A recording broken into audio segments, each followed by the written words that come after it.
Doc Rivers continues to time and time again not get it when it comes to getting... Oh!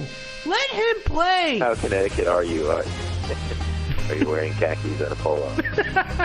Regarding Lynch, who cares? What was he going to do today? Was he going to address each reporter? Oh, thank you for the question! Cap ran through the entire Yankee lineup, but he left out one guy, and his name is Alex Rodriguez. I like to try and forget about him because From Los Angeles, this is Dave in the City, brought to you by Locks of the Week Radio. Now, here's Dave Medina. Good evening, sports fans! And a pleasure to have you here for the big Wednesday show. Good to have you back with us from the Dave in the City studios in sunny Southern California, where we will be feeling the impact of a Super Tuesday in the presidential election process. Path to the White House begins here in the primaries, and we'll cover that tonight with our friend Tom in New Jersey. He'll be joining us really any minute now. I'm pretty much expecting him right away, like at this very second.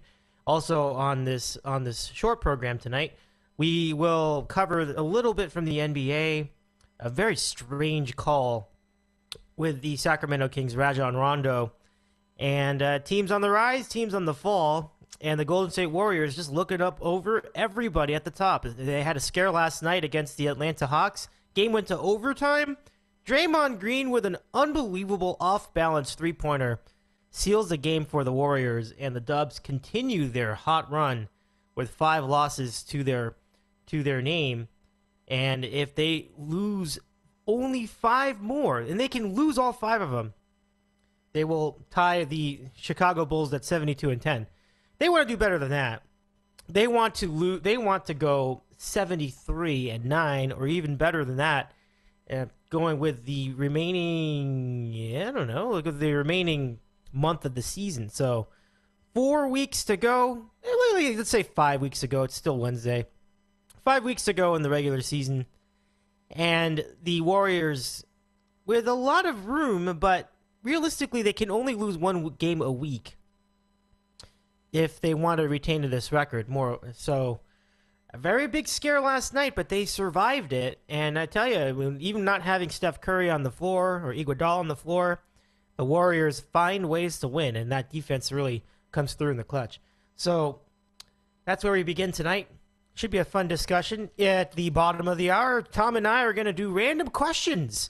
So we look forward to more of the usual banter between us two tonight.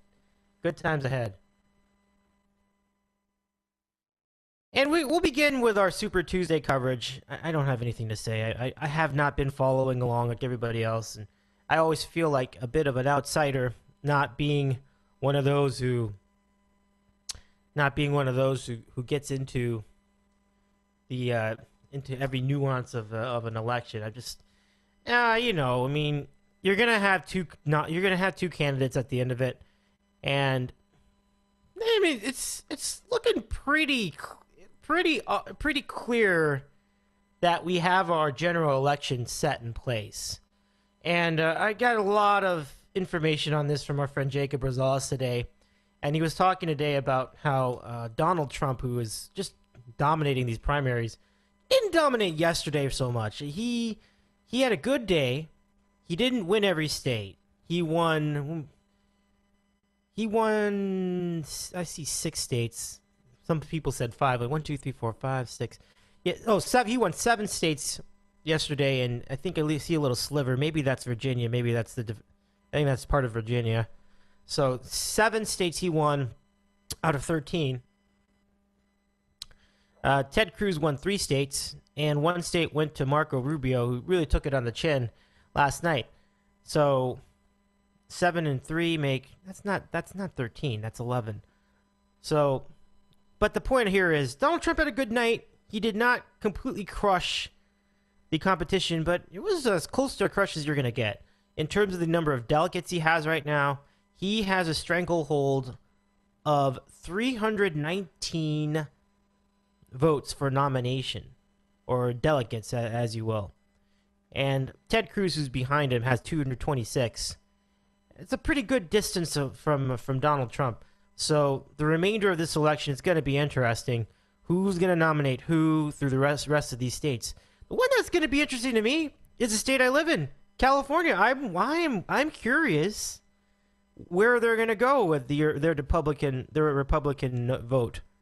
I mean, they have to vote for somebody. They can't just go nobody. So I'm going to be interested in this. We're going to see which way the Republicans of our fair state of California are going to go. And they might go with the traditional pick, and in this election, I don't even think there is a traditional pick for the GOP. They're all whack jobs, but hey, look, if they're gonna pick one, maybe they'll go with the one that's more fitting to the party. We'll see. And I mean, if I were to put a gun to my head on this, I probably would go, I guess, Rubio. I'm gonna ask Tommy about this in a moment. And speaking of which, our friend Tommy is here on the program. I have been waiting for a little while for you, Tom. Welcome back. How's it going tonight? Dave, I'm sorry I'm running a little bit late. Have a prior commitment. I'm good. How are you, my friend? No problem. And doing well. I'm just looking at the chart here from Super Tuesday, and I was thinking ahead, and I was curious about the upcoming primaries, and I think California is still to be accounted for. Am I right? Have they been involved yet? Because I know it starts with Iowa, and then they move into the Northeast, and they go into the South, and they're touching the Midwest now. Do they go to the West pretty soon? And Nevada was taken care of already too, right? Right. Nevada was the other week, and that was a caucus. And the big date that's coming up is March 15th. Okay. And that is Florida, Illinois, Ohio, and Michigan, I think, and a couple other states. But the big key is that Florida is winner take all with the delegates, and so is Ohio. So March 15th, I think after March 15th, we're going to have a bigger picture of what's going on. We're going to know possibly who's going to win, but who knows? I mean, let me preface this by saying I am not a politician expert. I don't know that much about politics. I mean, I've been following this like everybody else, but I am not Robert in Virginia, a.k.a. Pitch and Catch. Mm-hmm. I am not one of these guys who follow this day and night, know all this stuff, but the last couple of months, I have become a pulse. I've tried to figure out what's going on, like you with Trump, wondering how's he doing this, what's going on.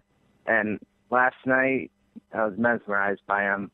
He spoke for over a half hour. Every network was covering him. It was unbelievable, Dave. The guy's a media genius.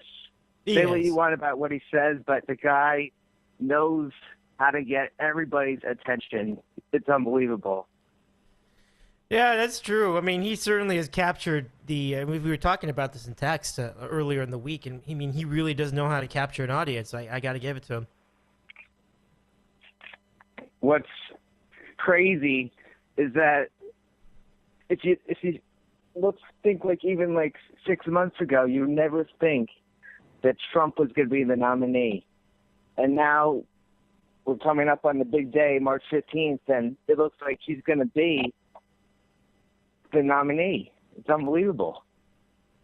Yeah, there are a lot of layers to this, and I think it really is just a proof positive that the GOP just has been so lost for so long. That's what everyone's been saying, and I tend to agree. It's a big wake-up call to the party, would you say? I think it's definitely hurting the party in one respect. Trump is getting a lot of people who've never voted before. He's getting a lot of people who hate politics and hate the typical politician, and they want a businessman now as their nominee, someone completely outside the norm, who has a lot of money. As Mike Francesa keeps harping over and over again, he doesn't have to please anyone. He doesn't have to make what's the word? He doesn't have to do what they say on K Street in Washington, and he doesn't have to. It's fully funded by himself, so he doesn't have to make any deals. Is what I'm trying to say. Yeah, that's what they say. To get votes, it's Yeah. unbelievable. He's got all these billions of dollars. I mean, he's not going to drop out due to lack of funding. That's the thing. That's what the pro-Trump camp will say. They will say, well, he doesn't answer to any special interests, but that's not the truth. Come on now. I mean, I'm pretty sure that he's got his own interests that he wants to vouch for, and I'm sure there are businesses that are steering him in a certain direction too. So I think if people think that he's some kind of a Robin Hood, I think they got another thing coming. But you're right. The party is certainly not telling him what to do, and that's why they hate him so much. And that part of it's very interesting to me because it feels like, wow, these guys are finally getting someone who can answer back. Somebody who's not going to just play along with the party line, no pun intended. I miss what you were saying about Rubio, but the guy Rubio needs to stop talking about being the president. I mean, it's very unlikely that he's going to be the nominee. I mean, you have to win more than one state. Yeah, I know he's hoping that we get to the convention in July and Trump doesn't have a majority. Yeah, and then we get back to, I think the last time this happened was 76, where they didn't have a majority candidate, and then the delegates get to vote in an open forum type way, and if that ever happens, you could just get rid of the Republican Party because that would destroy the party. If Trump is the leader, but because he doesn't have the majority, he's not gonna get the nominee. I mean, if that ever happened, just throw away the party because that would just destroy it. Yeah, and, it's certainly in danger of losing in that way, isn't it? Yeah. Tom, it's certainly as Andy would say if he was on the phone with us tonight, shaking things up, shake it up, I guess. I'm not going to comment any further on anybody individually, but it does look like Trump's in a good spot, and I just think that we're at a point where even if other guys started to rally, who's going to end up ahead? I mean, if someone else wins, who's going to win? Like you said, I mean, Rubio's barely winning anything. I think Cruz has been outed enough by various sources on his BS. So I would. There's a lot to cover, a lot of layers, and again, like you, I would have really no clue how to even break this down. But it would take a lot. I guess Cruz would be the next guy up because, as we were talking about in the open, he's the closest to Donald Trump at the moment. But let's think of it this way. Look, I hate all these guys, but if you had to pick between the two, it's not just. I'm not about to say that Ted Cruz is like a better, lesser of two evils. He's pretty evil too. Like he seems like a. I don't. He just seems like he's got. I mean, certainly he means well, I guess, but he's this whole thing about him being a clean guy and whatever. It's just such a farce to me. They already outed that they had some porn star involved in one of his ad campaigns, so I mean, get over himself. But my question to you is it kind of about the same guy at this point? Like, it's not like any. If there was a gun to your head. And with this kind of an election, seeing that if the GOP starts having a big say in it, maybe we will have more guns to talk about. So maybe there will be a gun to your head. But say there was, and you had to select one of the two. And if you feel uncomfortable answering this, it's okay. But you don't have to go and answer this. But if it was between Cruz and Trump for the Republican nomination, which one would end up being a better play for you? Who you're asking me who I think is gonna be the nominee? Gun to my head. No, not who's gonna be the nominee. I just think who would you be more comfortable with? Yeah, who would have a better chance at winning a presidency? You think? That's like picking between dry poop and wet poop. I know. I mean, I mean, I don't hate either guy, but there's a difference between liking a guy and wanting a guy to be your president. You know what I'm saying? Right. Yeah. Now, I definitely like some things that Trump says, but there's a lot of things I do not like what Trump says. And with you being a Mexican American, I can completely understand why you would not like Trump at all. Yeah, you think I'm ever going to vote for him? No way. Yeah, so I can completely. But there's a couple things I like what he says. I like what he said last night about the infrastructure being a mess, and that's a very democratic thing he said. He's not a full conservative. He's pretty moderate, and I think in certain issues, like I just said, with infrastructure and some other, and healthcare even, he's pretty moderate, and he's very good. He was very good last night at going back towards the middle. Now, for weeks, he's been going very right, talking about the wall and immigration and not letting any Muslims in. But then last night in his speech, he was very nice to Ted Cruz. He was he said some mean things about Rubio, but he held back a little bit. And he said he went closer back to the middle, I thought. And I thought last night was his best speech in a long time. And but if I had to answer your question, I would probably pick, believe it or not, I would probably pick Trump over Cruz. I just can't stand Ted Cruz for his far right politics. Yeah. The fact that no U.S. senator endorsed him. No one really likes the guy.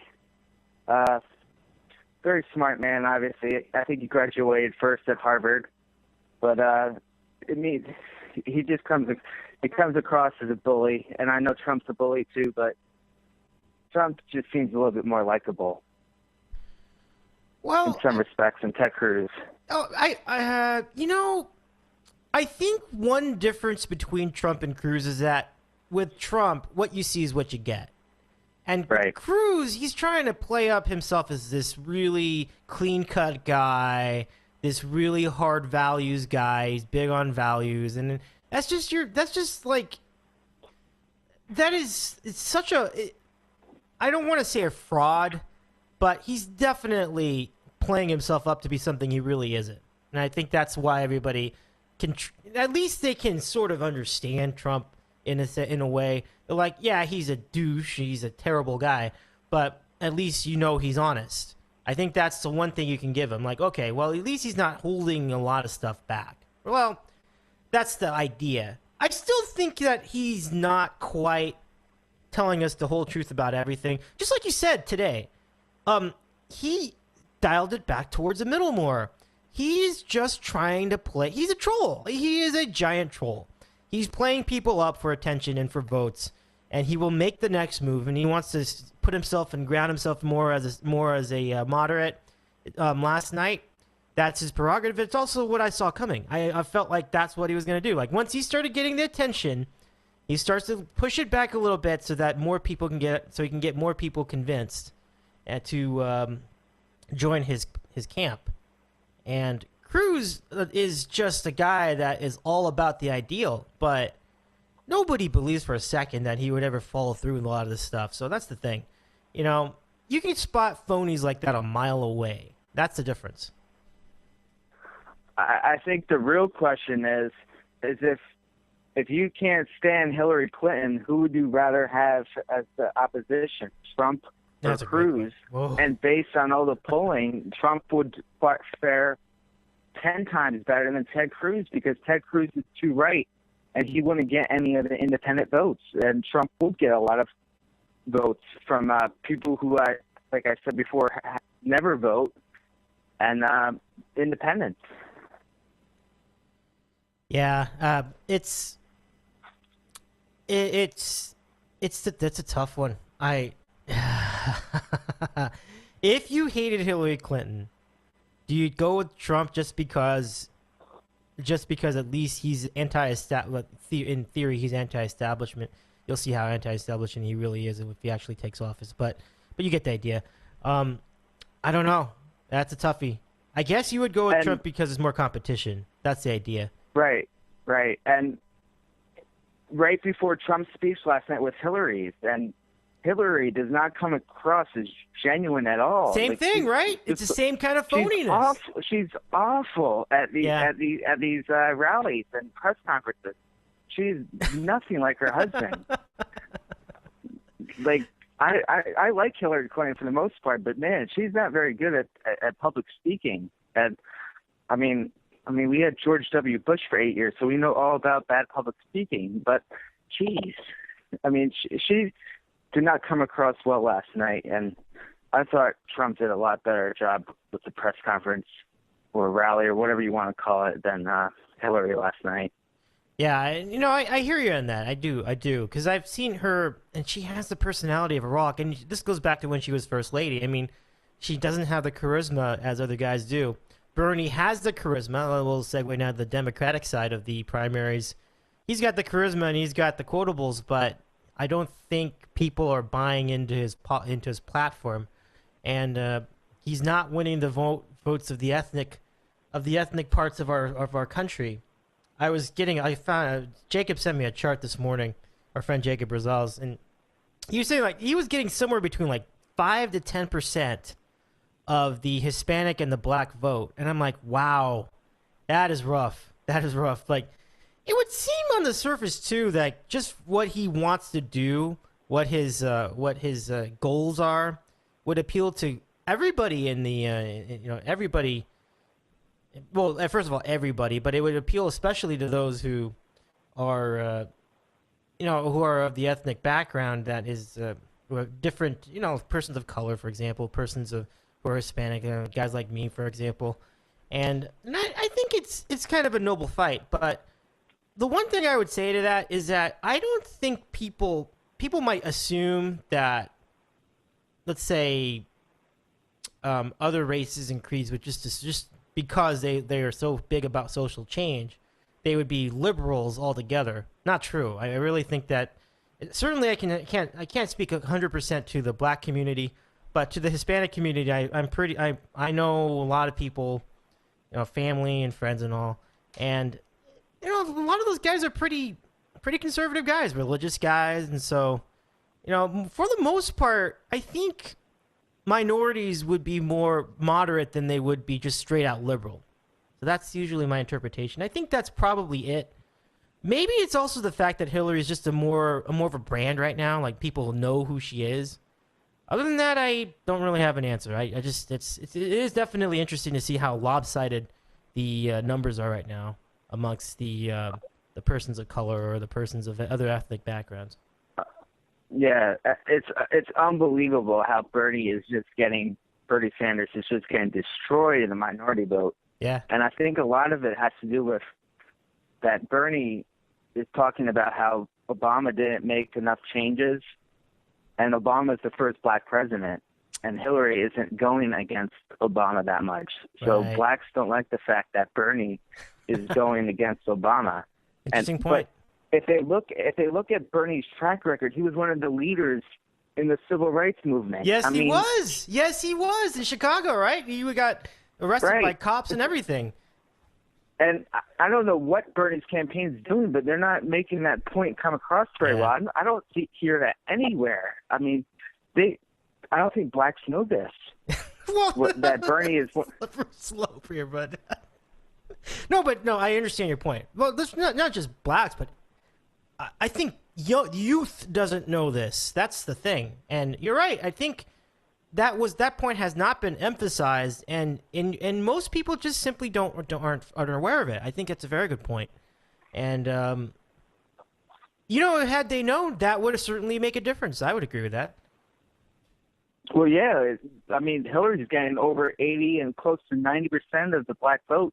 Wow. And in the South, where there's a larger population of black people, obviously, she ran away with most of those states. I mean, Bernie was lucky that he won those. I think he won 5 states last night, but he's got no shot. I mean, look at this.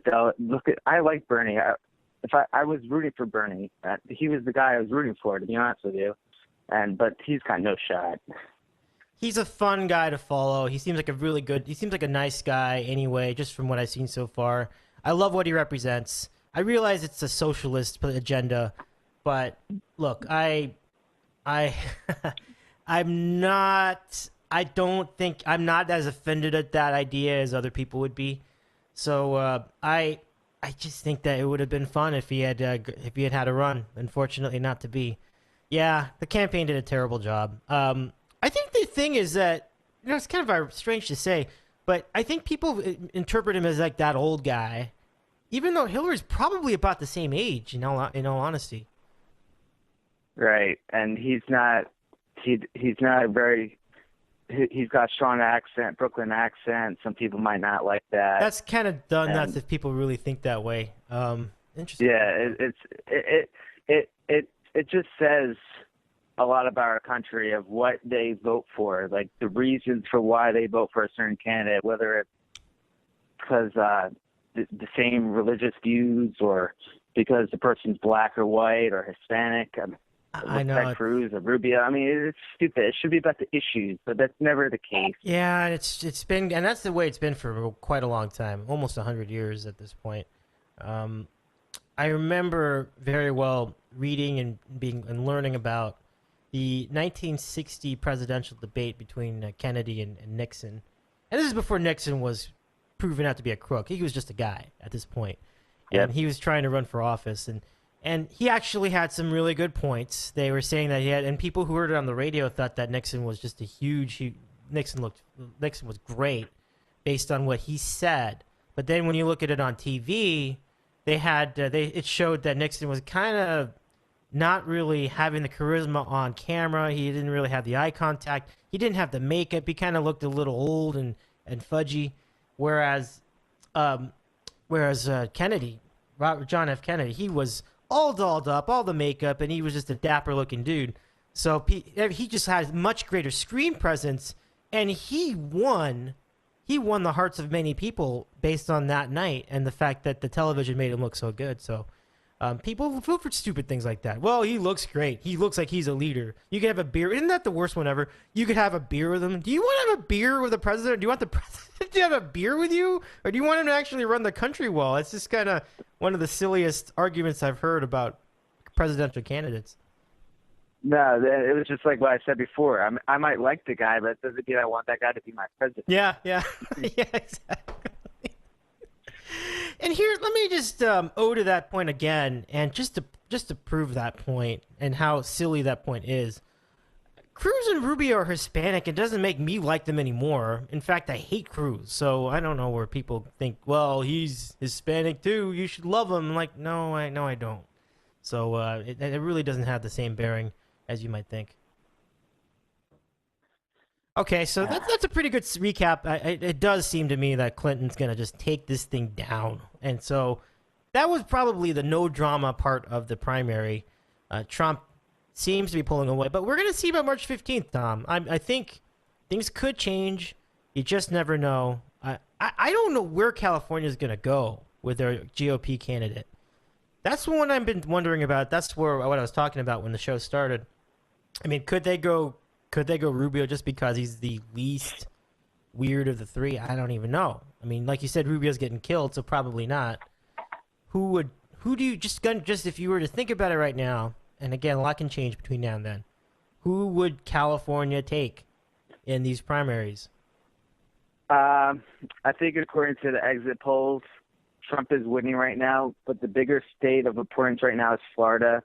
I think in the next 2 weeks, Rubio is really going to go after Florida. It's his home state. Yep. But right now, he's losing to Trump by like 15 to 16 points in certain polls, like the Quinnipiac poll and the Monmouth poll. Mm-hmm. And it's, I think Rubio knows it's do or die in that state, and he needs all those delegates. Otherwise, he has no shot. And I think if Trump wins Florida and Kasich wins Ohio, that benefits Trump enormously. And I think the big state is going to be Florida. I think if Trump wins Florida, he wins Illinois, and he comes close in Ohio. And if Kasich wins Ohio, who cares? I mean, Kasich isn't going to be the nominee, so as long as Cruz or Rubio don't win Ohio, I think Trump is golden, as they would say. And I think it all comes down to Florida right now, Dave. Yeah, I think so. I mean, as you mentioned, winner take all. It's going to be a big swing state. Why is it always? It seems to be every election. It's a big swing state. I guess it just goes to show you how diverse it is. Yeah. I mean, the state that always seems to matter in past elections is Ohio. That's always the state that could go either way. Right. I mean, it's an extremely diverse state, and Florida too. I mean, just look at the election 2000. 2000. Yep. With Gore and Bush. I mean, that says it all right there. Absolutely, and it's going to be. It'll prominent. It will be prominent again in this election coming up. Kasich, I thought his name was Kucinich, but Kasich. I can't pronounce it. Kasich. Yeah. Okay. Kasich. I think I have it right. Was a guy. I think a lot of the even keel, moderate, middle of the road guys who don't go crazy with the spectrum wanted from the Republican side, and I would have been pretty satisfied if he had a bigger say in this election. If he was the guy from the Republican side, I think I would have been down with that. So much so, I might have even voted for him. And actually, I would have voted for him if he was the nominee. But he was down pretty early. And you mentioned Ohio. He's from Ohio. That's his state. So if he had done better in these first couple of weeks, we might have had something. But him winning Ohio is not going to be nearly enough to make this happen. Do you think? Well, he lost Vermont last night too. I know the delegates were even with 8 apiece for Trump and Kasich, but he lost number wise to Trump and Vermont, and that was a big loss for Kasich. But the big thing with Kasich is that he is taking a lot of Rubio's polling voters. He's very moderate, and if Kasich was out of the race, a lot of his votes would be probably going to Marco Rubio. Mm-hmm. And that's why Rubio, behind the scenes, is very, very annoyed that Kasich is still in the race. But Kasich refuses to get out of the race until Ohio. Yeah. Yeah. So, and that's really ticking off a lot of people on the Rubio camp. But now, I don't. At first, I thought that the biggest thing that could go against Trump would be if it was a two-man race. But now I think the Republicans are thinking, as long as we get to the convention and Trump doesn't have a majority, maybe we can get him out then. But I don't think they're thinking about the fact that would destroy the party, and they would have no shot in the general election if that happened. That's a very good point, and it that kind of division is just going to make the Democratic vote that much stronger. It's a very good point. Golly. I don't know. It's just some of us on the board today were like, if it's Trump versus Hillary, it's just like I'm just gonna skip the polls that night. I don't even know. I'm not gonna even. I mean, let's wait until we get there. But that is the toughest of the tough spots, at least for me personally. I haven't been on the board, as you know, but I'm guessing the board has been unbearable of late with this election. Pretty much, yeah. Pretty much, yeah. Yeah. What a little bit. Yeah. So it's. Let me guess. Tom in Virginia SP is very in favor of Trump. You know, he was not big on Trump, but he conceded to him this week. I noticed that he was not a big Trump guy, but he certainly had growing support. Now he is a Trump guy, so he wasn't all gung ho with it in the beginning. But and now I'm assuming that Lubbs is also a Trump guy. I don't know. I haven't looked it up. And I'm gonna guess Gamble is a very Democratic guy. I'm gonna guess Hilary. Good question. I don't really read his posts, so I I think I'll defer to Have they Andy. been? Has it been a lot of back and forth, or everybody just states their opinion and everybody sways away and no real arguments? There hasn't been any real arguments right now. I think it's because everything's still flowing, so I don't think... I think what's happened in the last week is that people are like, well, this is the thing that they need to be about, and there's a lot of stuff about gun control and blah, blah, blah. It's like, I'm sure Tom in Virginia is not very happy that people think anyone voted for Trump is an idiot, because he's far from being an idiot. So I'm sure he's very offended that certain people say anyone voting for Trump is a dumbass. So I'm sure he's not a fan of that, and I'm sure there's a lot of people who don't like that. But, look, I don't even know exactly how far into Trump he is, like how big of a Trump guy he is right now, but I did see a pseudo response to that from our friend Andy, and he's like, a my baby scenario with Trump. I haven't heard Andy talk about my baby in a while, but that's pretty funny. So I think you're onto something. That's the point of that. So pretty funny. So I don't think anyone's really had an argument. It's just that some of the people going on and on and on about how this issue and that issue and whatever has really been the thing. And I think Tim's has certainly had his soapbox moments this week too. And to give you an example, like Fiddle made a point this week, and this is an interesting observation, but he basically made the point that Trump's value doubled in the course of 30 years, and he thought that the amount of growth really isn't that impressive given how much money he had in the beginning. And he said it was basically like you had $500 and you turned it into $10,000, but $500 is worth $5,000 in today's dollars. So in other words, he only made about like $5,000, like in relative terms, and so he basically doubled his money, sure, but it's not as impressive a growth as you would think. And then Tim's was like, yeah, he basically that's an idiotic statement to make, blah blah blah, and so it's that kind of mudslinging, not necessarily the mudslinging in the sense that you would think, like, well, I mean, maybe that is part of it, I don't know, but yeah. I think Ari is making a good point with that, but Trump, a lot of his real estate, he was smart. He bought early in New York City in the 80s when it wasn't doing well. That's where all those hotels, that's where he's making most of his money still. He's obviously not in AC anymore, and a lot of his golf courses don't make as much money as he wants everybody to think they do. But his New York real estate is 99.9% of all the money he's making is coming from there for the most part, is what I've been reading. And Interesting. He's obviously very wealthy, but as Ari pointed out, I mean, he started out with a ton of money. He just wasn't stupid with it and lost it all. Right. That's the thing.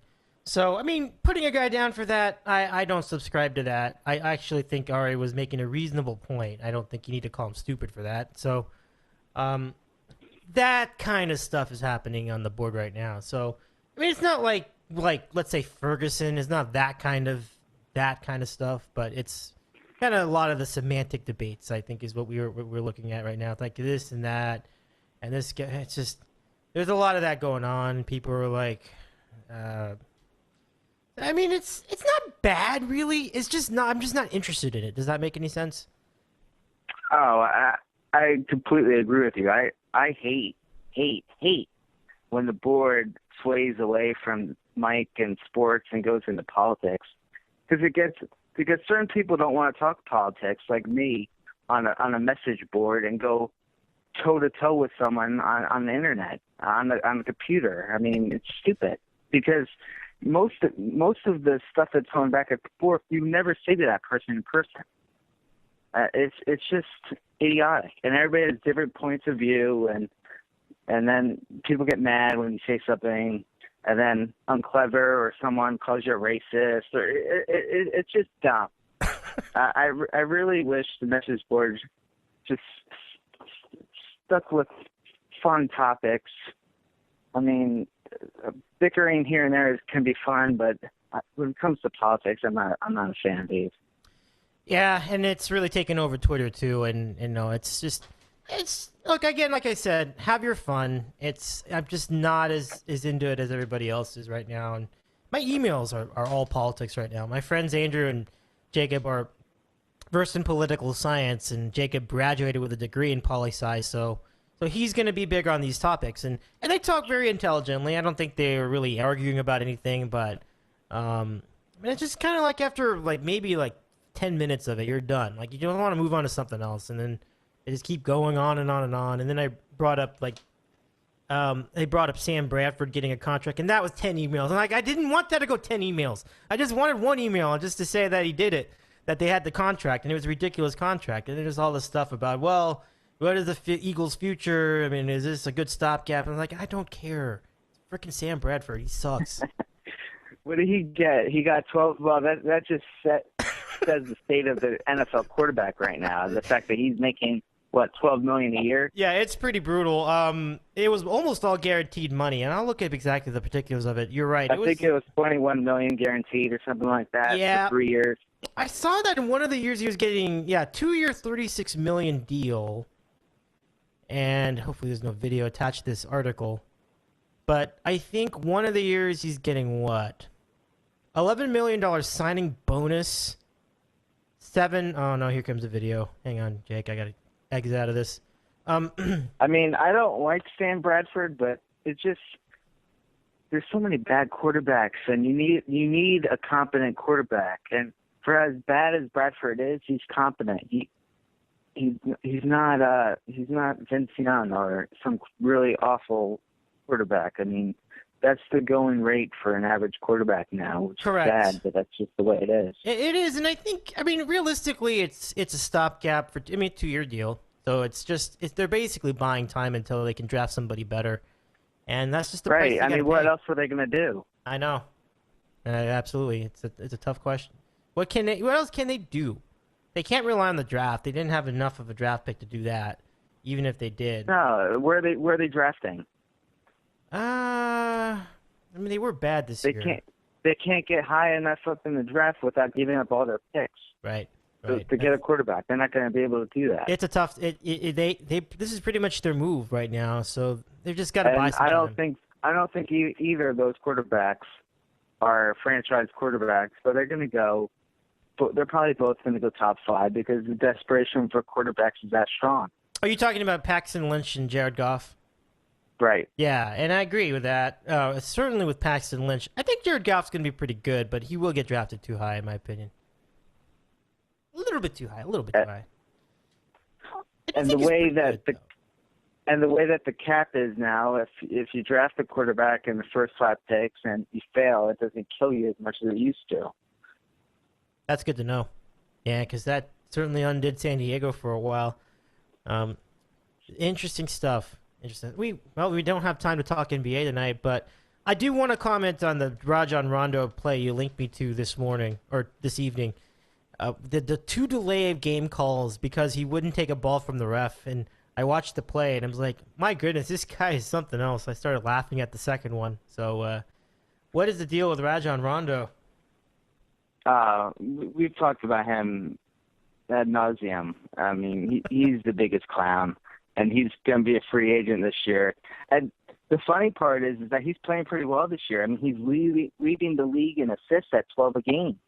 And the best part about the video, if you don't know, he got two delay of games for not. There's 1 second left to go in the half, and I guess he's looking up court and he's trying to see where the players are going, and the ref keeps trying to hand him the ball, and he doesn't accept the ball. So the first time the ref gave him delay of game, and since they already had one, there was a technical foul. Right. And then the second time, the ref shoved him the ball, and he didn't catch it at first, and he quickly gave him a tee. I think the second one, the referee was sick of Rondo trying to stand him up, and he quickly gave him a tee. I didn't think the second one was warranted, but it just shows how big of a clown Rondo is, and the fact that Cousins grabbed him and threw him off the court. I mean, of all people, Cousins. DeMarcus Cousins is the one. It's the same person, like the one that is doing the right thing. I mean, come on. I don't. For someone as smart as Rondo, and he is a very smart guy, he's an asshole. Oh yeah. Nothing else to describe him. A complete asshole. I would hate to be his teammate. I don't know what's wrong with him. Like, obviously he's very cocky and arrogant. He must think he's the best point guard in the league still. I mean, the guy can't shoot. He sucks at the foul line. Yep. I mean, get over yourself. It's so strange how much of a contrast there is with his stellar ability to pass compared against his terrible ability to shoot.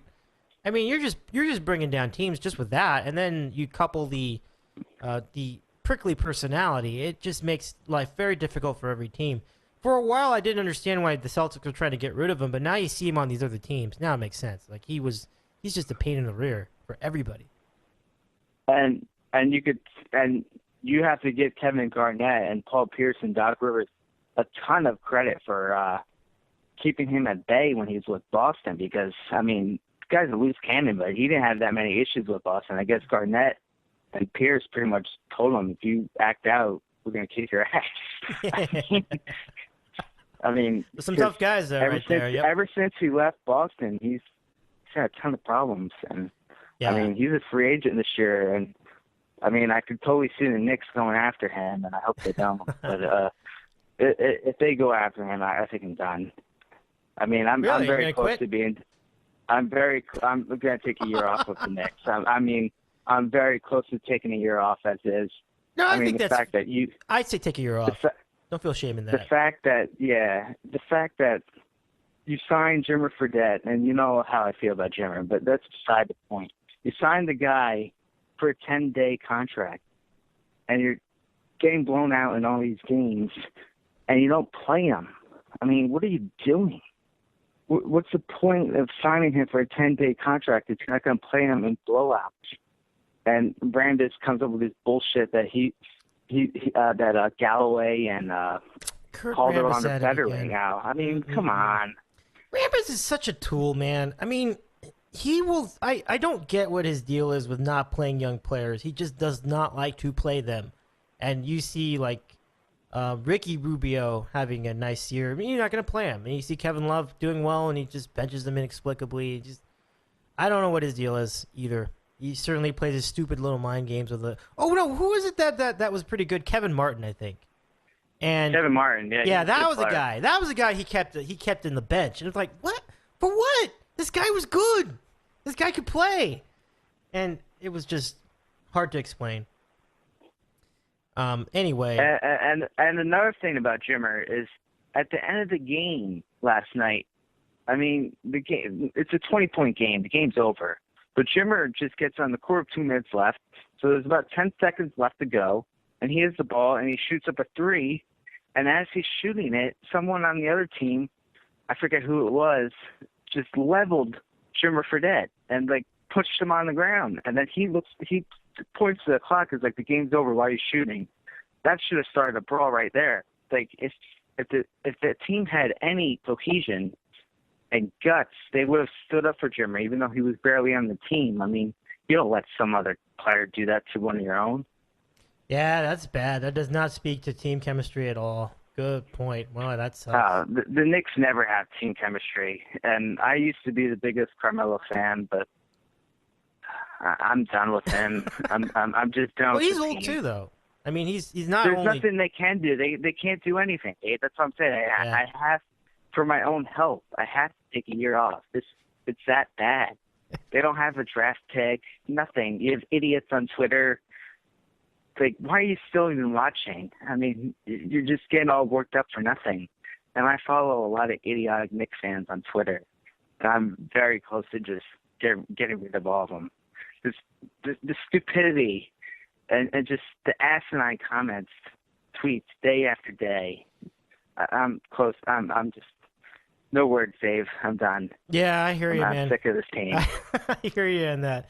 All right, let's take a load off then with some of America's favorite moments in sports talk podcasting.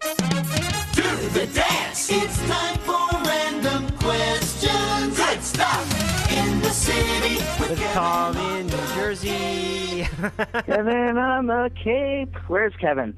He's working over in Stanford now, so he's basically taking an extended break from the program. And just Is hello, he still Kev. with that woman? Well, it's a couple of things. I mean, he and she moved down to Stanford, and he looked for new work because he was jobless for a while. But then he's found a new gig and doing all right so far. He's actually closer to New York than he used to be, so he's technically not on the Cape anymore. Now he's in Stanford. So I was thinking like Kevin on the Sound or something because he's around there now. He's not really on a Cape of anything. So that's where he is. He's just in Connecticut now. Kind of a return to his roots to a degree, because that's pretty close to where he grew up in Westchester. So He's not working at a fish market anymore? no, fish market thing's been done.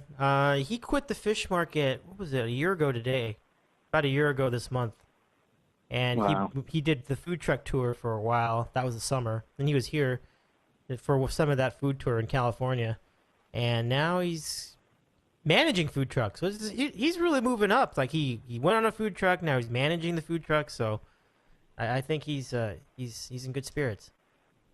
He's a very smart guy, so I think whatever he does, he'll be successful. Completely agree with that. Absolutely. So we invite you to fill in for him, and we appreciate you being here for that, Tom. Let's start some random questions. Let me see what I got in my list for you. Question 1. Actually, let me do this one first. So I move this one up.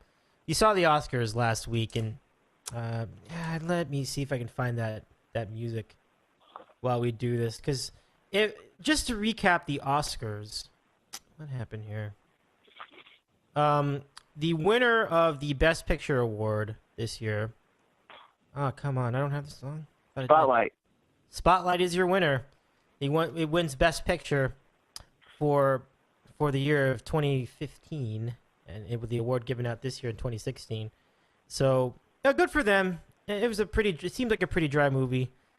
Some were saying that the Revenant was going to win. I love that movie, even though not much of a plot, very simple movie, but it was really majestic. The cinematography was just tremendous, and you really felt like you were in the film. It was really fun. It was a fun journey. I had a good time with it. A lot of emotions were in play. So I like The Revenant myself. I haven't seen Spotlight, but just my impression of it seems like it's a dry movie. And that was really the race. It was really not. There were a bunch of nominees. You had Brooklyn. You had The Martian, which never had a chance. I mean, that movie is an action movie. It's a science fiction movie, and I don't think the Academy really was looking in that direction for their fulfillment. So. That was the case. So anyway, that was essentially it for the Oscars. Ida Marie 2, the director of The Revenant, did win an award for Best Director. So good news for him. And Back-to-back years. Yeah, that's right. The previous year it was with Birdman. So similarly, I thought he did a very good job with this film. So it was a very nicely done, nice. It's a nice run of 2 years for the man. So I'm happy for him. And so that's where I am at with the Oscars. I understand that Chris Rock had a stellar routine, stellar opening monologue. He smashed it. And Lady Gaga's thing was pretty good. That was pretty neat. Like, I think I only saw the front end of that, but it looked really powerful. I thought she did great. Certainly makes up for that debacle on the Grammys. So your takeaways from the Oscars this year? As you know, I am a movie fanatic. I saw almost all the nominees. I like Spotlight, but I can understand why certain people didn't. It kind of felt like a Lifetime type movie almost, where it was just constant. There wasn't much action to it. It was just great dialogue back and forth. It was kind of like that other movie, the Big Short. Oh yeah, Big Short. It was kind of like that in the respect that it was mostly dialogue. There was no action.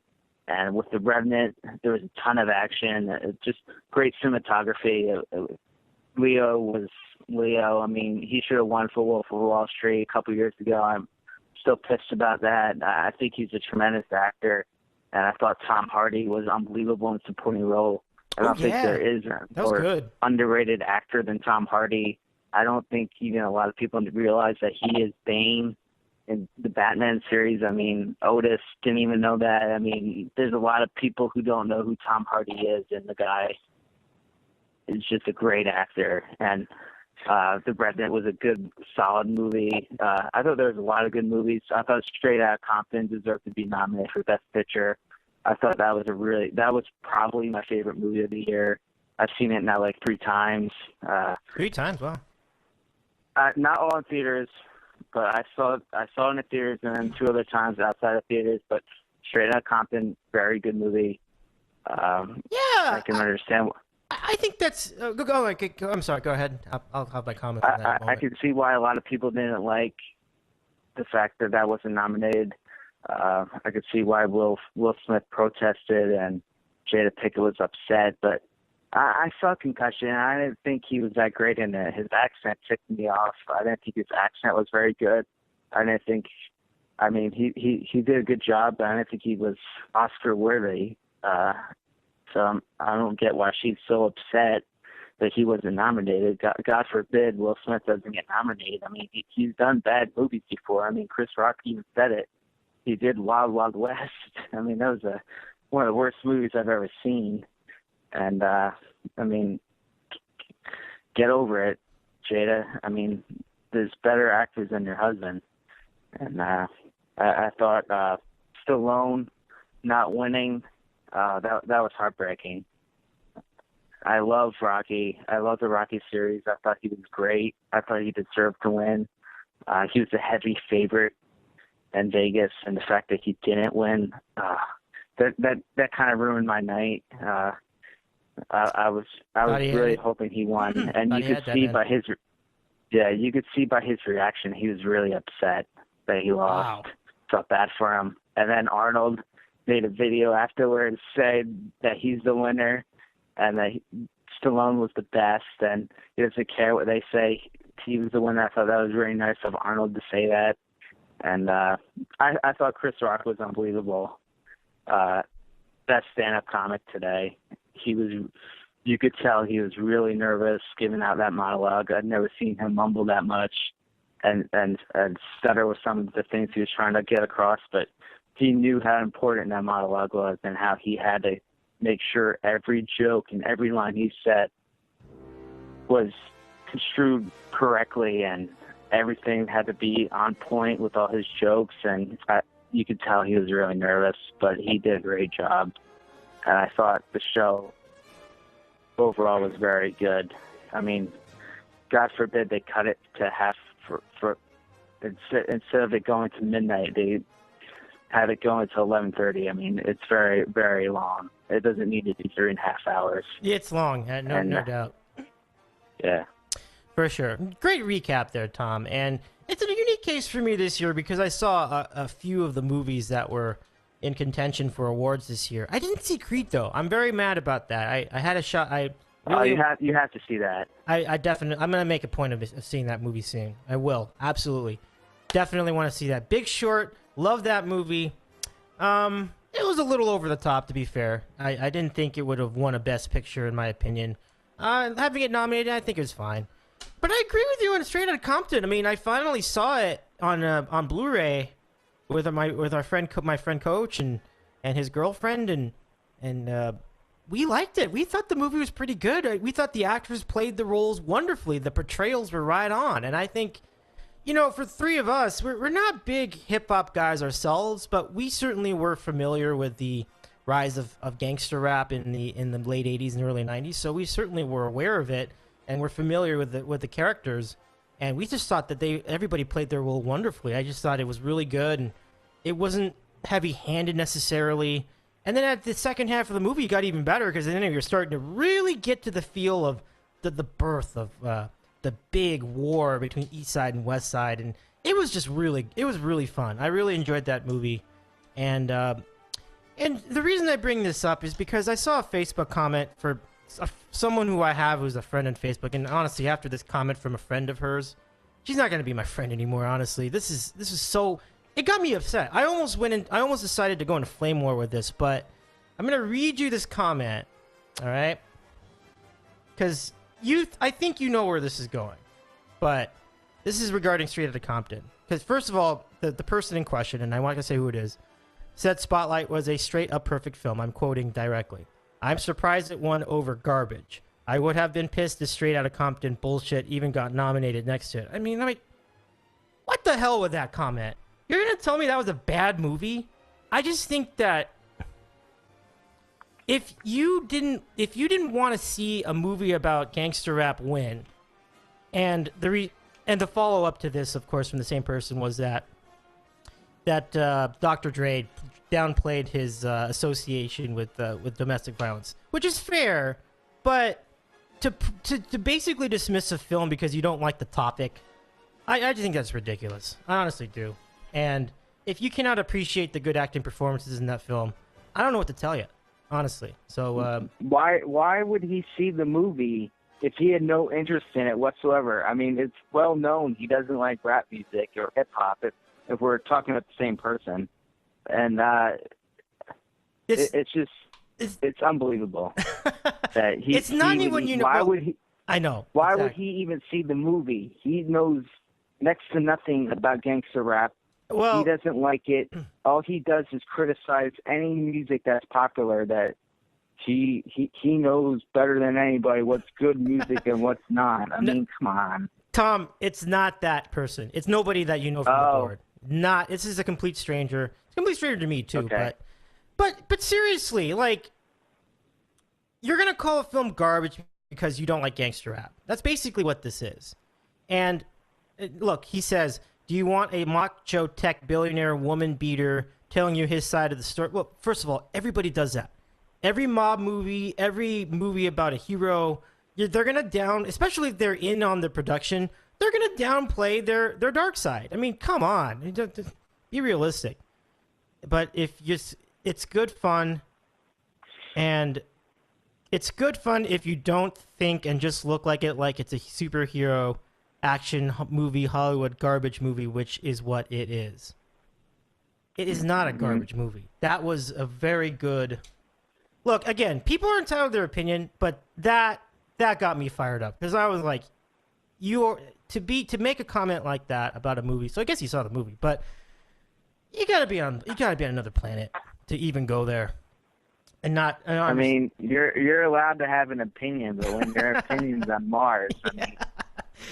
Ultimately, that's why I didn't challenge him on that comment, because I'm like, all right. Yeah, because if you challenge him, he wins, because that's what he's looking for. Exactly. So, yeah, and then for the friend for whom this person is a friend of, she's a bit of a D-bag anyway, so it doesn't really matter. Or can a woman be a D-bag? I don't even know. Never thought of that. I'm shocked that it wasn't the person that I thought it was. It could have been too. It could have been at the same time. It probably was, but I think he wouldn't have seen it. Oh yeah. Who were you thinking of? RD. Oh yeah, I don't even have his. Yeah, you're right though. He wouldn't have seen it. He would have been like, "This is beneath the genre of music" or something like that. Yeah, I mean, Mr. Music, he knows what's good and what's bad. Good stuff. So that was the first question out of the box. What was your favorite movie from 2015? And it sounds like we got an answer. It was Straight Outta Compton, huh? Yep. Good stuff. It was good. It was definitely good. You know, I knew it was going to be provocative, so I didn't rush into the film, but it was pretty good. Like, it was not simply like a soak job. It was not a soapbox job. It was a pretty fun movie, I thought. So, let's continue. Next question. What is the best beach you've been to so far in your lifetime? Siesta Key in Florida. I mean, my girlfriend always gives me a hard time for always talking about Siesta Key. I went there once a few years back with my sister for spring break. She's a high school teacher, so she always has spring break. So I went with her to Florida, and we went to Siesta Key, and it was unbelievable. It's on the west coast in Florida, and it's unbelievable. It's no other word to describe how beautiful it is there. Fiesta Key. So it's one of the Florida Keys? No, Florida Keys are way south on the East Coast. This is near Tampa. It's on the Gulf. Oh, okay. It's on the Gulf. Gotcha. Good deal. So that's I've seen some of these beaches in Florida from the pictures, and the water is like extra blue. It's kind of a bright blue.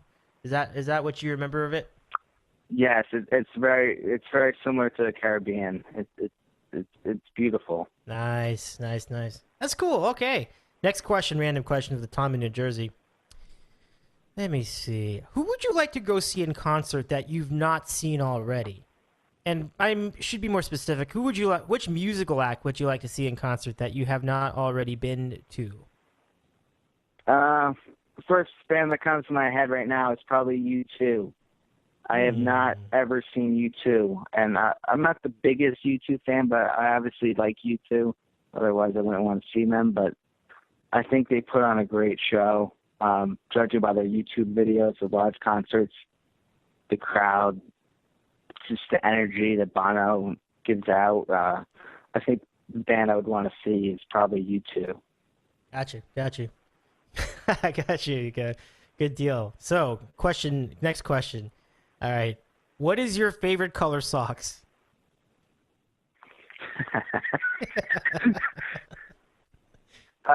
Depends. If I really want to impress someone, I guess I would wear pink socks. Pink. And if I really want to be seen.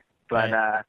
I'm very into black socks. I used to always wear white socks, but it doesn't match that well with clothing. I'm very into black socks.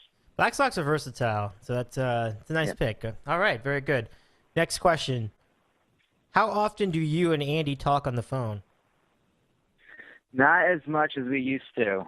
I used to call him at least twice a week, but the last month or two, he's had a girlfriend. I know he's been busy at work, so I think in the last month, I've only called him once.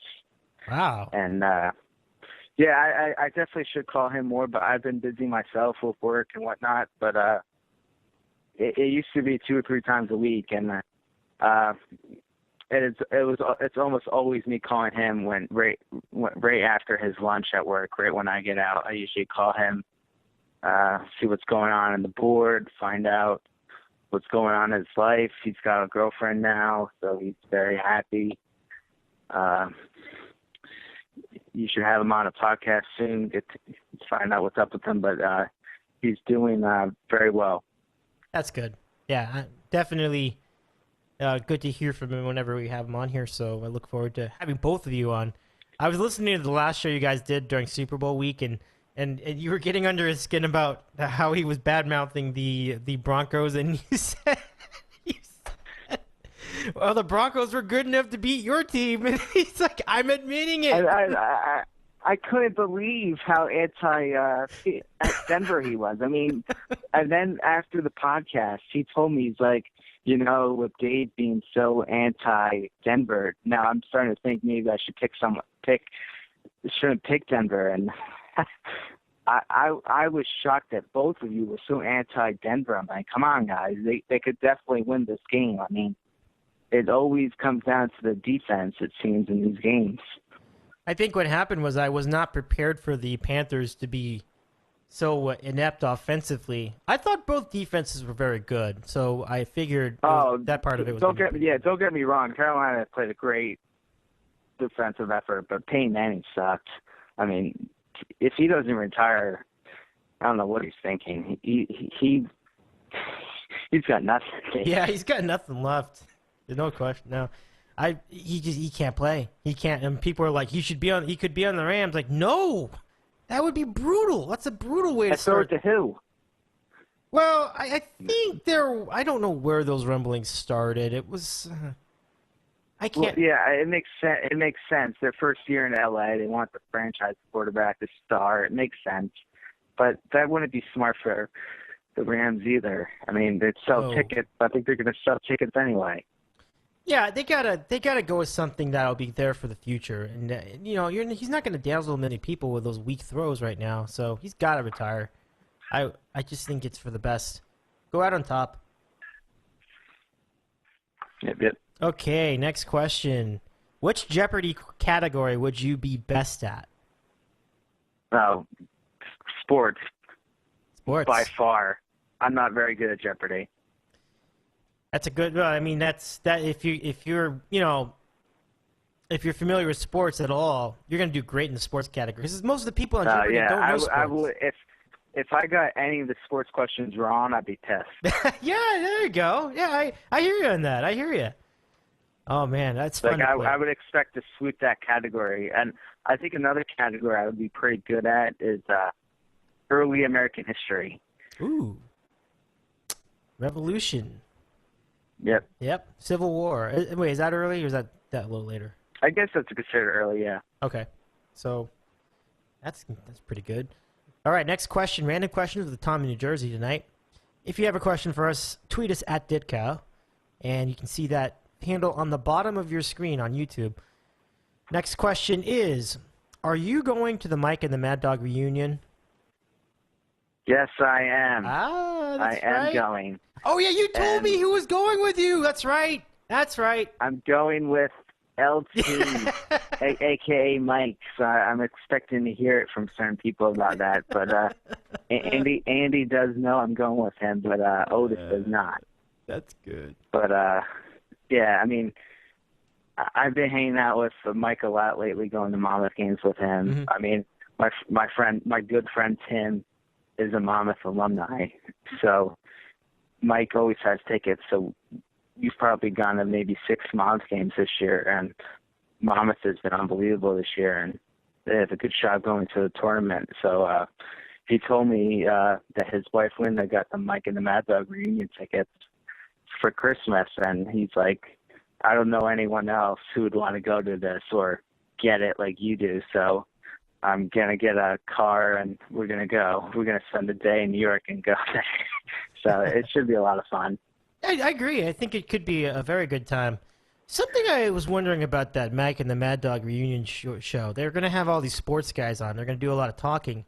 But will they have musical acts too? Or are they going to have like music breaks where they'll get a band or a few good bands, and just play for like 5 minutes to break up the monotony? I'm going to guess maybe, but probably not. If I had to guess, I would say no. I don't think they're going to be able to get a musical guest in time. I just hope that it's not all guests, and I hope we get at least 20 to 25 minutes of just Mike and Chris, because that's the reason why most of us are going, is for Mike and Chris. I mean, the guests are great and all, and I want to see, like, I guess Phil Simms and Derek Jeter and whatnot, but the reason why I'm there going is for Mike and Chris, their chemistry. So I'm hoping I get a monologue at least, them going back and forth, a few jokes. I don't really know what to expect. I'm hoping it's good. I'm hoping it's not boring. But we'll see. No, you're right. I think with a show like this, in the end, I think less should be more. They could bring along your guests. And Joe Torre, I mean, I have no interest in that.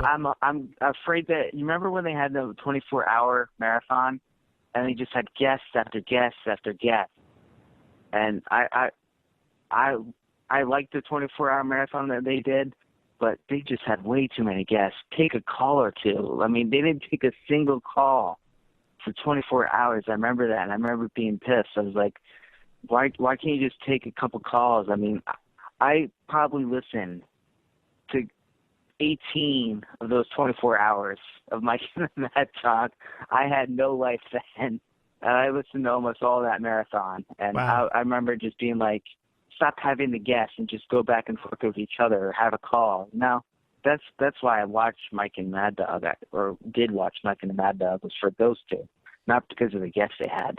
Yeah, I think that's a reasonable point. I mean, they were the reason people tuned in, and I think that's the reason they got the tickets. I mean, look, you could have all these other guys on there, but you're not going to get this response without those two starting it all up. So they got to have at least 10 minutes, maybe 15 minutes. They better, Dave. I mean, Derek Jeter, I love him. He's a Yankee, but he's an awful interview. What is he going to say that anyone cares about? Right. It's like, oh, so Derek, what are you doing now? oh, I'm doing a lot of different things. I mean, come on. He's not going to delve into his private life or anything. I mean, Derek Jeter gives the most boring answers ever. Yep. And I've seen him. Jerry and Piscataway would totally agree with me there. I mean, he's not a good interview. No, I mean he just basically doesn't have anything to say. It's nothing personal against him. It's just he's just not interested in really revealing much because he's doesn't want to do anything to risk losing his brand, and he'd rather just live in anonymity for the rest of his life if he could. So that's usually his beat. Okay, so good times. Enjoy the program, and that's right. I remember now. I was really just setting you up because I recall vaguely that you were in fact going, so it was a layup question, a Larry King style softball for you. Okay, next, and this will be it for the night. No, two more. Sorry. Do you think Yachts would be a good president for America? I love Yachts. He'd be great. I think Yachts is very even keel. He doesn't. He never gets very upset, which is why I like him. I feel like I could say almost anything in front of him, and he won't go off on me. And I think he's just a stand-up guy. With you on all that, I could trust Yachts, and that's sort of the bottom line. I think he's one of the more trustable guys there is anywhere. I think he's just a good friend. He's good to all of us, so I would have no issue with him as president. I think he'd be good too. Here's the last question for the night. What is your go-to alcoholic beverage? Vodka tonic. That's always, if anyone knows me, that's always the drink I get. I think I even got it with you. It's almost it's my go-to drink. Anyone that knows me knows I always get vodka tonic. I like it. It's a classic. Very basic. Simple. Less is more. Effective. Not had one, but I'm come close. I've had vodka and seltzer. Is that the same thing? Is it close? What's tonic water compared to seltzer? It's pretty much the same. Aren't you a big rum and coke guy? Yeah, I'm more of a rum and coke guy. But when Yachts was in town once, I did try a vodka and tonic or a vodka and seltzer, and here we call it vodka and soda, and it was good. This was it's very straight. It's just straight up. It's just there's no flavor. It's not a drink you want to have if you want anything sweet. My girlfriend Diane hates vodka tonics, and most women I know hate vodka tonics, and it's not a fruity drink by any means. It's got a strong taste. I had a drink recently at the. Now it's gone, but there is no. Actually, I checked that. Take that back. It was not gone. It's not gone.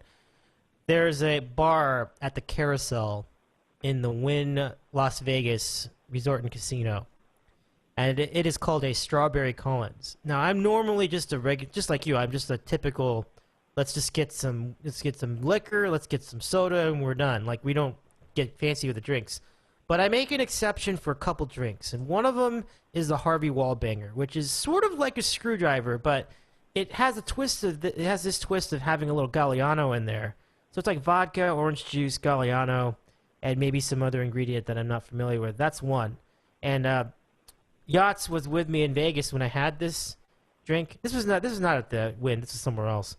But he loved it so much. He was inspired by that thing. He wanted to get it in other places too. So it was a really fun drink, and so that's one of them. And the other drink I enjoy a lot, which is pretty fruity, but it's called a Strawberry Collins, and that's where I had it at the Wynn, by the Carousel. So the Carousel bar serves this Strawberry Collins. It's got strawberries in it. It has, I think, some kind of citrus. I think it's grapefruit. I forget what. And it's got some liquor, and it's all mixed together with ice, and it's really good. It's really refreshing, and it's strong too. Isn't Yachts a big fan of Tito's vodka? I think he is. I think so. I believe you're right on that. I'm pretty sure he is, because I have another friend, Gene, who is very Chivas? into Tito. Or is it Tito's? Is that what you said? Tito's with a T, Tito. Tito Jackson. Okay. Tito's. Tito Jackson. But yeah, Good stuff. It's funny. Okay, cool. So he's a fan of the Tito's. Good to know. And yeah, I think Yachts is a big fan of that. I was just going to ask you, and in Vegas, now, obviously I've never been to Vegas. I've mentioned it too many times how I always want to go to Vegas. Do you get free drinks there all the time, or is that only when you're playing? No, it's only when you're playing. You have to be playing at a table. They'll come up after a few hands and they'll ask if you want anything. You play a few more hands and they come back with a drink. So you have to play in order to get the drink. Now, are they quick with the drink, or you get you order a drink and you get like a half hour later? No, they take their time with the drinks. It never fails. They ask drinks. I ask for a drink. It's at least 20 minutes until you get it. And a lot of times I'm usually done. I'm like, well, either you're cleaned out or you're just like you didn't want to play anymore, and you're just kind of just sitting at the chair waiting for the drink to come. And can you ever get up and be like, I'm done, but I'm going to wait for my drink? No, I do that though. I sometimes I leave the table and just move to another section. Just move to a and vacant. You wait for her, and you wait for her, or if she finds you. I just hang out and see if the lady comes back or not. Sometimes she doesn't, and I just leave. I'm like, I can't be waiting around all day. I've got stuff to do. So now, are they real drinks? Or are they good drinks, or are they like half-assed? Nah, they're half-assed. This is a universal rule of casinos. They're not very strong. They just want to They just kind of want to give you a taste of it. They're not that strong. Yeah. So. You tip the usual, I don't know what it is. Like some people tip $5. I tip like a couple bucks. So, and you really don't need... tip 2? Damn. You really don't need to... Well, yeah, you got to tip. I mean, the cocktail waitresses go all the way out to the bar. They pick it up. They bring it all the way across. And I mean... Right. I'd be the idiot that forgot to tip. But that's... a lot of times I hand wave the drink. And that's the reason, because like they're weak drinks, and a lot of the time they don't come in a timely fashion. So I don't really want to be sitting around waiting for a drink. So sometimes I just don't order a drink, even though they ask for a drink. So it just depends on the situation. I would be the moron that would be sitting there wasting hundreds of dollars just to get those 2 or 3 drinks. Like an idiot. Now, in fairness, you can order what you want, though. Like, you can order any kind of cocktail that you wish. You can order a Harvey Wellbanger. Pretty much anything's on the table. So, like, if you do get a drink, at least get something creative so that you earn the trip. Because, a drink that otherwise might be a little bit more expensive. And just go that way. And at least you'll get something out of it. Do you remember how much a mixed drink in Vegas costs for the most part? Is it like New York prices where it's like $12 or $13 for a mixed drink? Or oh my god! Yeah, it's pretty consistent with that. I mean, the strawberry Collins I got, I think it was $16. Oh my god! Yeah, it's pretty pricey. It's pretty pricey. Yeah. Now I'm not cheap by any means, but I feel like it's the time I go to Vegas, I'm just gonna lose all my money. Like it's gonna be bad, Dave. Hopefully you'll be there with me. Hey, I'll be losing my money with you. We'll be losing together. That'll be funny as hell. We got to make that happen. I know we spoke with O'Reilly 5 years ago about this. Andy. Yeah, we've been speaking about it for a while, and Andy coming too. It would be a good time. That would be fun. I mean, I can make it pretty much any weekend, as long as I know everybody else is going. I'll be happy to join you. How far of a drive is it for you? It would be a 5-hour drive from where I am.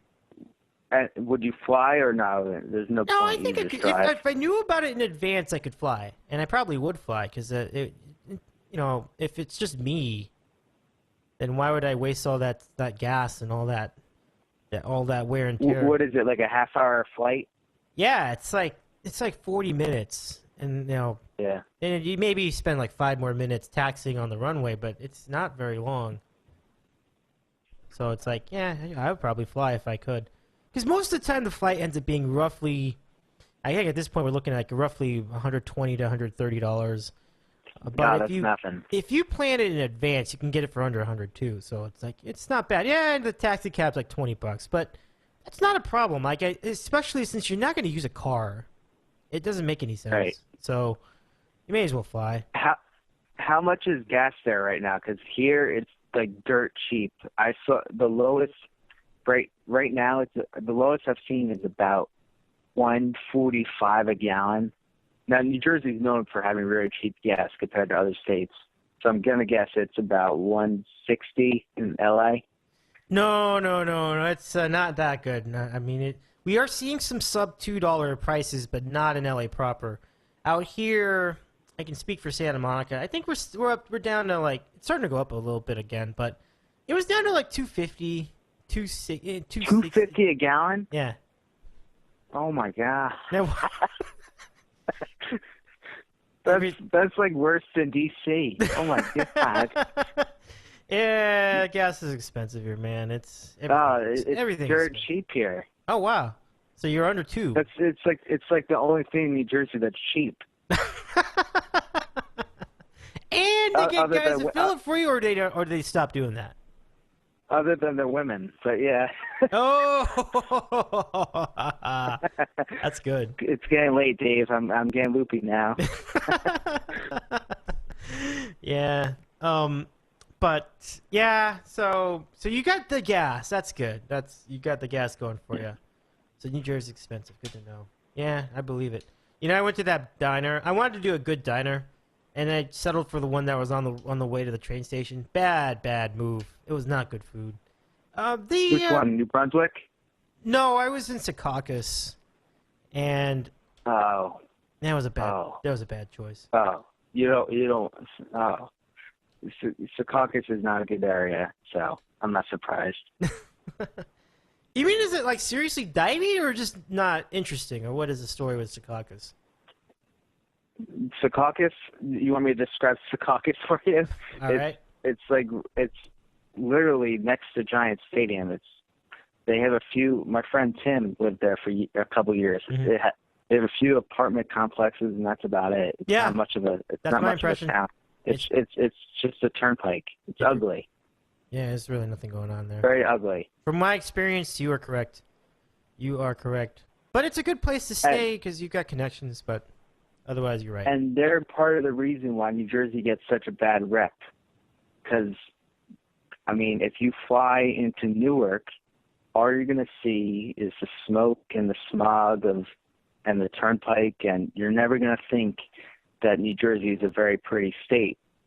But believe me, if you went down south near my area, very, very pretty state. And if you go further west, tons of farmland, and New Jersey's got pretty much the best of everything, and it's very overcrowded, and there's tons of traffic, but I'm probably going to be stuck here for a long time, so I could do a lot worse, Dave. You could, and I think you could. And it's very green. Like there's a lot of vegetation there. I've noticed like there are a lot of trees and there's a lot of grass, and it's a very green. The Garden State, Dave. Yep, lives up to the name. Absolutely. So, all right. So Secaucus, don't eat there. That's good to know. Remember that for next time. I wanted to go to Hoboken so badly, and I just never got around to it. That would have been a lot of fun to see and compare. Hoboken's a nice, cute little city, but it's very crowded. It's only about a square mile long. Wow. And there's a lot of good restaurants and bars in Hoboken, but I would never want to live in that city. I was there 3 or 4 weeks ago. Oh, I was there for the Super Bowl. My sister's boyfriend has a place in Hoboken, and they invited us there, and it was a nightmare trying to park there. Wow. I mean, you thought New York was hard to park. Hoboken, my God, it's extremely overpopulated, and it's really gotten nowhere popular, to park. Yeah, it's brutal. Wow. So it's like it's basically like West Hollywood then, because you cannot find parking, and it is overcrowded. And it's tight, like Yeah. tight parking too. You have to be really good at parallel parking. Mm-hmm. Oof. I'm not. I'm not. I'm not. I'm not either. I went straight to the garage. I went straight to a parking garage, and even that was tough. Wow. Because there's small parking garages, right? So the spaces are tight. Oh yeah. I mean, if you had an SUV trying to park in that garage, forget it. Oof. Yeah, there's a dent happening for sure. Wow. Yeah. Okay, but good to know to visit. Take the PATH train or something. Take it to visit. All right, here's a completely random question. So this will live up to the name. Have you ever met the Oat Man, the who won't talk to me anymore? No, and he's been meaning to meet me. Sure, he has. He's mentioned it in the past. I have a group text message with him, Andy, and Yacht. Yeah, I know. You guys. And you probably know this. And he's mentioned wanting to hang out, but I just haven't. I can definitely see why he rubs certain people the wrong way. He even admits he's very sensitive, but I think he would be very different in person. Well, I've met him in person. He'd be fun. And you are correct. I think he'd be a lot more fun. Yeah, I don't think he's really not as paranoid and hyper in person. It's just, I don't know why. He really wears it on his sleeve when he's on social media. So, look, I think we're past it now. I'm not even going to worry about it. I could see why he was upset that you were doing a podcast, doing the World Series. It's still silly. It's still silly, though. You know that. I know that. We all know that. Yeah, I know. It's so long ago. I don't want to talk about it. I know, exactly. It's in the past now. Like, who cares? And I know he doesn't follow you or whatnot, and he does. I know you went off on him a couple times, and you had your reasons for doing it, and he had his reasons for blocking you or whatnot, or unfollowing you, or muting you, or whatever he does. Whatever. I mean, he's muted me in the past. Yep. I expect him to mute me again, so it's just how he operates. Yeah, and look, I mean, it's too bad that we've all forgotten and moved on with stuff, but I mean, he's not alone. Like, there are people who just can't move on from stuff, and I just think, look, I think it's too bad. I remember him being a really fun. I mean, he's still a really funny guy, and he's a nice dude. It's just, sometimes I guess these moments can happen, and what can you do? So you can't get along with everyone, Dave. No, absolutely right, and I know that, and it would be silly for me to attempt to think otherwise. So it's life goes on, and it's I certainly haven't had an issue, because I haven't really been thinking about it lately. You kind of cued my memory as we were doing this program, so I think it's fine. It's all good. I hope you do meet him. I think you guys will have a really good time. Oh yeah, I'm definitely not against meeting him. I just haven't had the time, and Absolutely. I would definitely want to meet Yachts again. I mean, he's pretty quiet in person. I think but I think the more times you see him, the more he opens up. I think that's a good point. I think I would agree with that, because he's like in the very beginning, he's quieter, and then he starts to, as you get to know him, you get a little looser, and he gets a little looser, and yeah, I think after like 2 or 3 meetings, you guys will be tight, just like that. Right. Yeah, I think I've met him twice now. Both times, it was good seeing him both times. I remember my sister Mary liked talking to him more than anyone the first time I met him. Cool beans. Cool which was beans. Interesting. Yeah. Well, Tom, I really want to thank you for your time tonight. This has been quite a lot of fun, and thank you for it certainly was a privilege to catch up with you. Definitely had some questions. I asked a lot of them and got a lot of answers. That's the way we do it. One last question for you. Are you in for Seinfeld trivia later this year? I like Seinfeld, but if we did Seinfeld trivia, I would get embarrassed. Okay. Would you be willing to ask the question? But Dave, if you need someone, feel free to ask. I mean, if you're short on people and you need someone, I'll be happy to be the clown. I think that I would certainly take you up on that. I would also like to. It would be fun to have you just as the moderator too. Like if you want to be the moderator and ask the questions, like I'll send you questions and you could just ask each one as. I could definitely do that too. Who's really big on Seinfeld besides you? Jerry would be, but Lou would really be. I think he would be the one that would beat all of us. Like, he's really good at trivia, so I feel like he would be the master of his domain in the Seinfeld trivia. I could see SP being very big on Seinfeld. You think he is?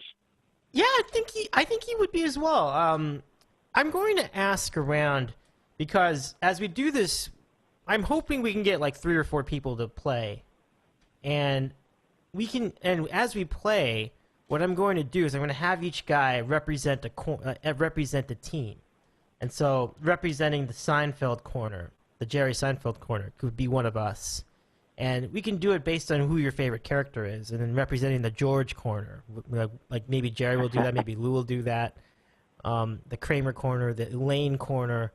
So as we do this program, I just want each of us to be assigned a corner so that we can represent like that part of the show.